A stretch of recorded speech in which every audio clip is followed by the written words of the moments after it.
Okay, so Tom, the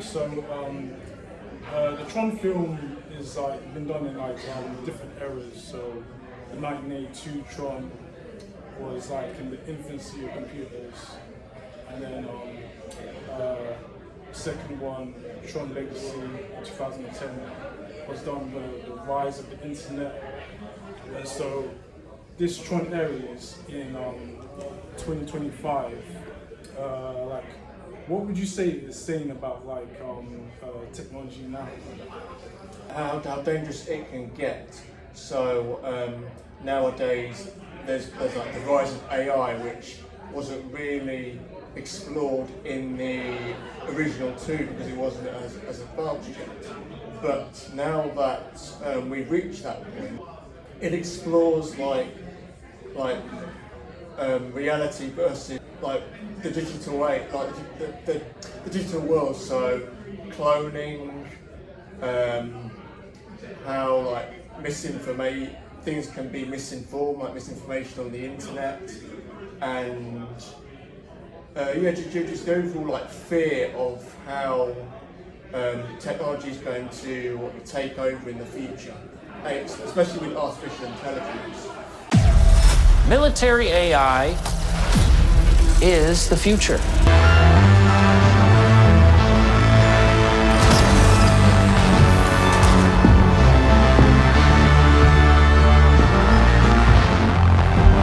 Ladies and gentlemen, I would like you to meet Ares.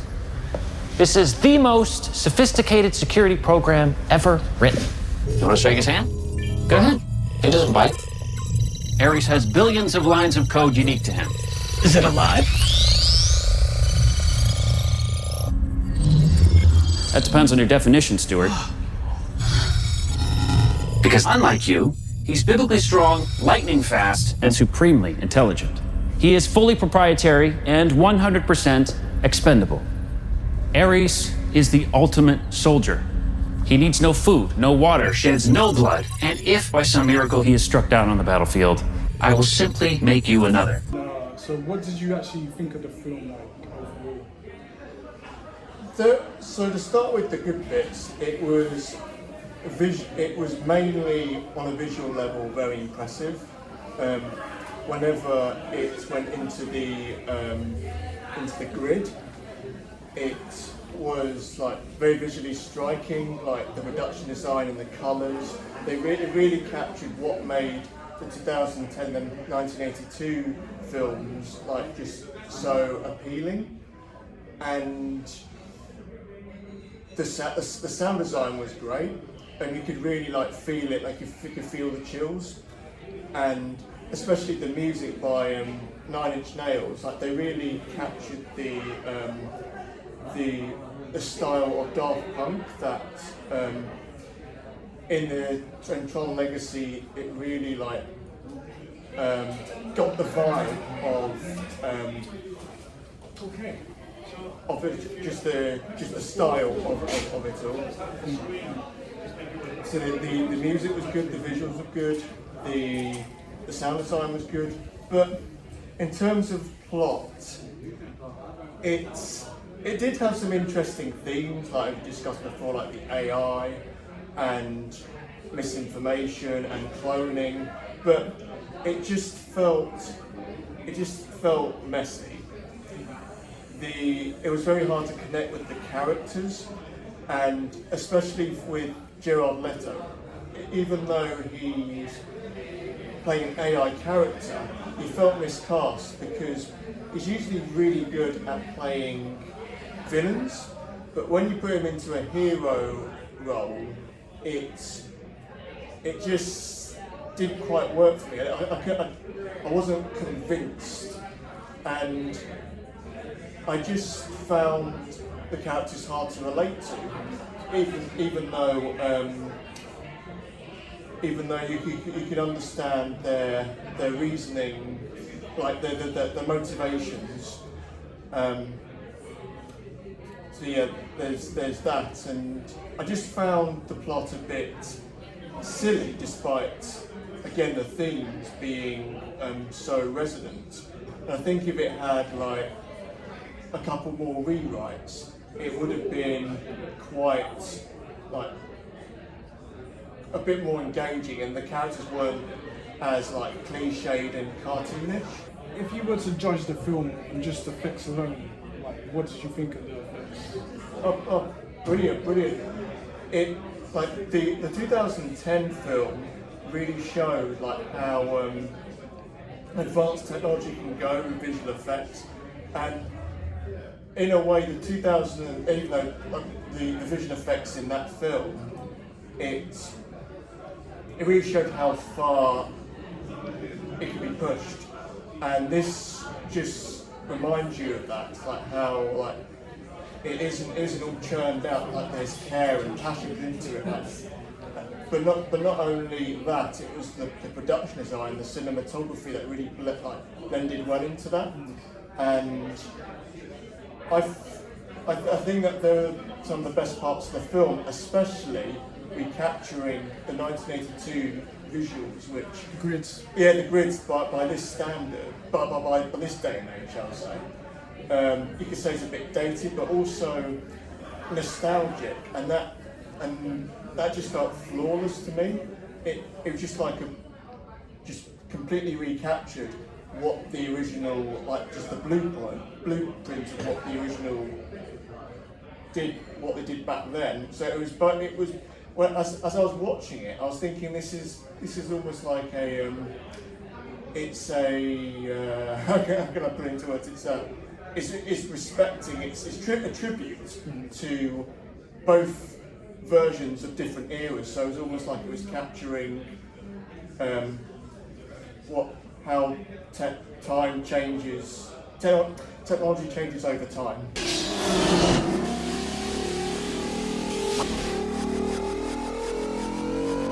This is it. Come on.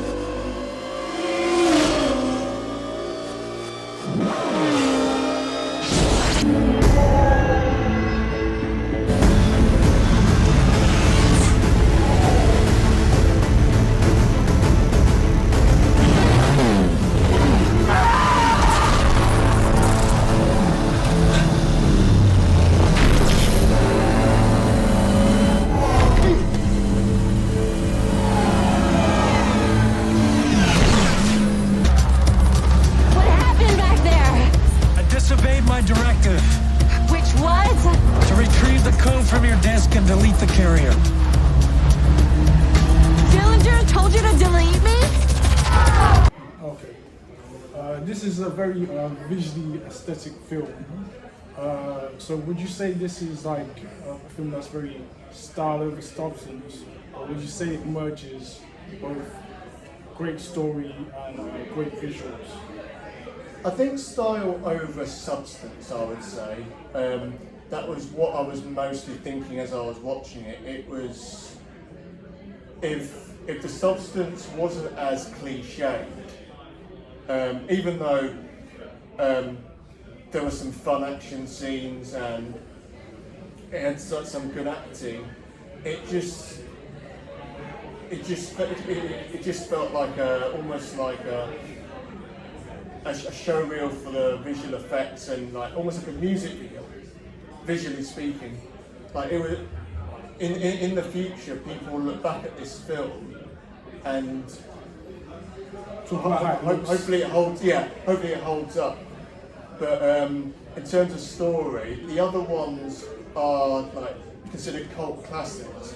I'm not sure how this will hold up. It might spark a conversation in the future, how it speaks to this time period. I brought along my son Jonathan, who in the year 2001 will be the same age as I am now. Maybe he will be better adjusted to this kind of world that you're trying to portray. The big difference when he grows up, in fact, if we wanted to wait for the year 2001, is that he will have in his own house, not a computer as big as this, but at least a console to which he can talk to his friendly local computer and get all the information he needs for his everyday life, like his bank statements, his theater reservations, all the information you need in the course of living in a complex modern society. The next big question that we're all asking, I can't even believe we're just asking it 2 years later, and you actually just wrote about it. You said that it is possible that we will have superintelligence in a few thousand days. Yeah. But as a whole, it's more style over substance for me. Okay.